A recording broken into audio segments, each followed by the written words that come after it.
Hello, Essence Tribe. So welcome to your very targeted feet and ankle mini sequence today.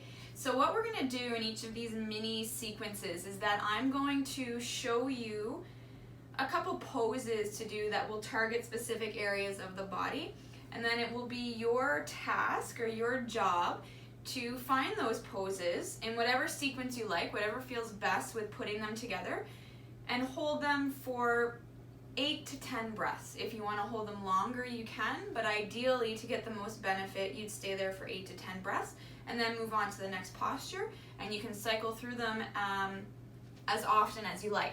So the first sequence that we're doing here is feet and ankles. And the first pose that you'll find yourself in is child's pose. So you'll come onto your mat, take your knees wide, bring the big toes together, and sink your hips back onto your heels. Okay, so the hips sink back onto the heels, arms extend forward, forehead comes to the earth. Now just a couple suggestions for modifications here. If you find that sinking the hips towards the heels is too much flexion, you can roll up a towel and put it kind of in the crook of your knee, and as you sit back, that will decrease the amount of flexion that is required in your knee for this posture. Also, if the earth is too far away from your forehead, you can take a block or a stack of books and place your forehead on that block or that stack of books just to assist you. Okay, so child's pose, knees wide, feet together, arms extend forward, forehead to the earth. So allow your chest to sink to the earth and allow the ankle, the front of the ankle, to start to open up. So hold here, 8 to 10 breaths, longer if you like. Second posture that you'll find today for your ankles and your feet is chair pose.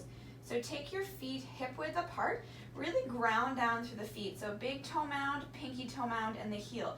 You're gonna send your sit bones back and down in space. So ideally you'd like to see your toes past your knees. Depending on how your shoulders feel, you can have your arms up, shoulders away from ears, or you can simply have your hands on your hips. Core is engaged, belly button draws in and up. Just find some action in your feet, press them apart from each other, light up the outside of the leg. Okay, and this is just going to find a little bit of flexion in the ankles to strengthen the front of the ankles. Now from that basic chair pose, you can come into a moving variation called drinking bird. So you'll find your same chair pose, and the movement looks like this. On the inhale, sweep your hands back, come up onto your toes, lengthening the front of the ankles. Exhale, heels come down, fingertips reach up.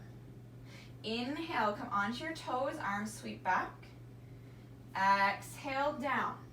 One more time together. Inhale, come up onto the toes. Exhale, sink the hips back. So that's your drinking bird.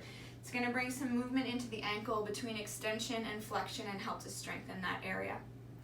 I would say do the drinking bird about 5 or 6 times, more if you like to.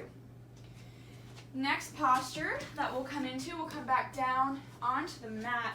We're going to come into Virasana, hero's pose, which can sometimes be challenging for people. So I would suggest, if you have a blanket and a block or something that you can sit on, even a bolster, to bring it under the seat. Your knees come wide and the feet are just outside of the hips. Okay, allowing for a bit of extension through the front of your feet.